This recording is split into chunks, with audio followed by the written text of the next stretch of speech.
suis Dr Aka Félix, je suis naturothérapeute hygiéniste depuis 42 ans.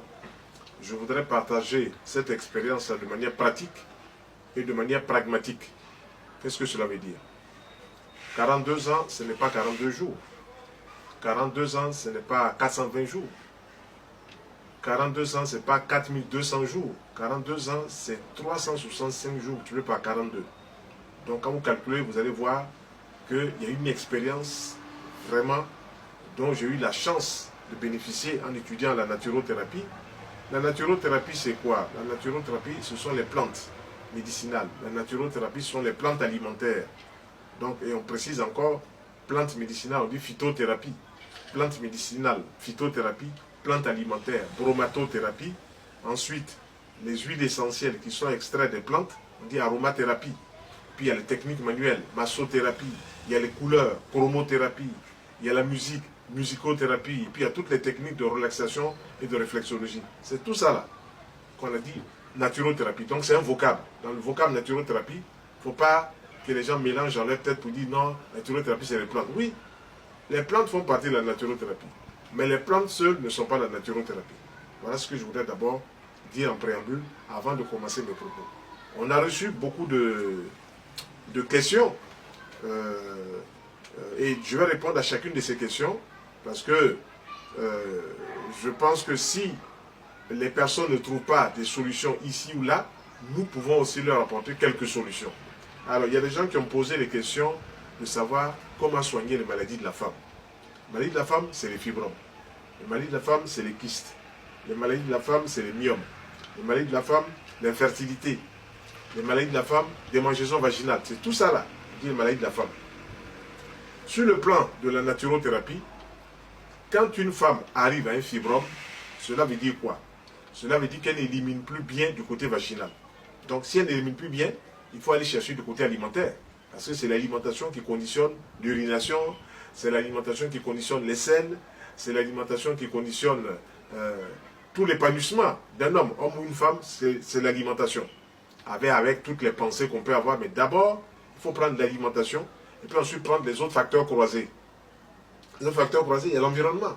Les autres facteurs croisés, il y a là où on travaille, le psychosocial. Les autres facteurs croisés, vous vous trouvez dans un endroit où les gens vous agressent, où vous faites une palpitation qui n'a rien à voir avec une palpitation normale. Voilà, une palpitation parce que vous avez peur de rencontrer ces personnes-là qui vous agressent. Donc ça, c'est ce qu'on appelle les maladies psychosomatiques. On pourra en parler, mais nous nous en tenons d'abord au fibrome.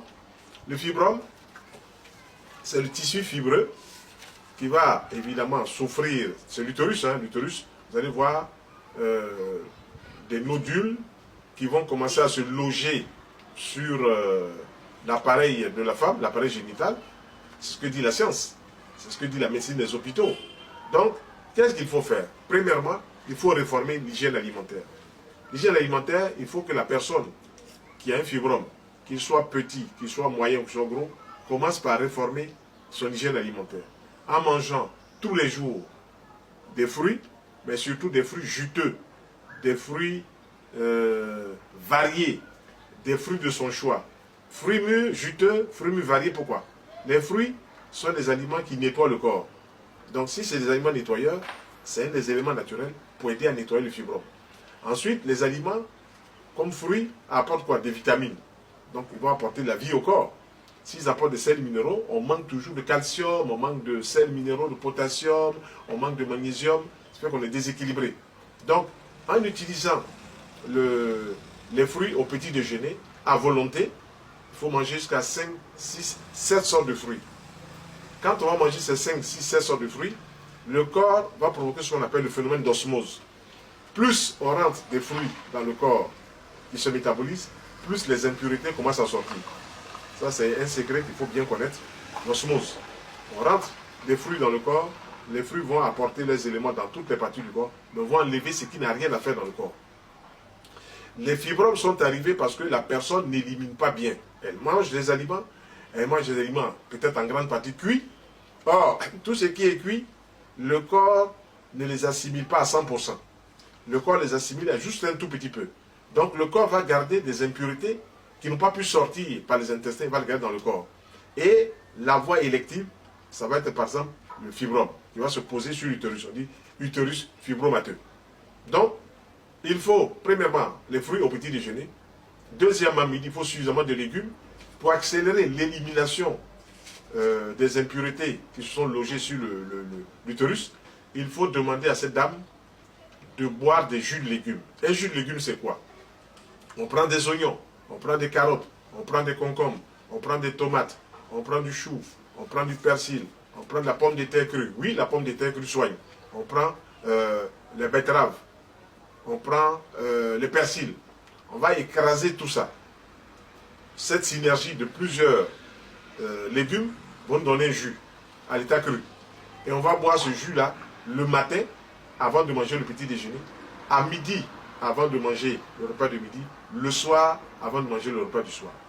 Quand vous rentrez dans cette démarche et que vous réduisez les aliments cuits, surtout il faut éviter de faire trop de mélange. Par exemple, il y a des gens qui mangent du riz et de la tiéka en même temps, ce n'est pas bon. Il y a des gens qui mangent du poisson et de la viande en même temps, ce n'est pas bon.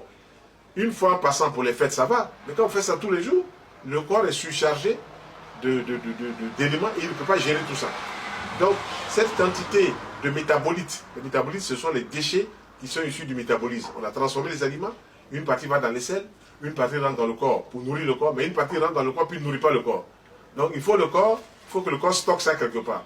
Malheureusement, chez cette femme-là, c'est un fibrome.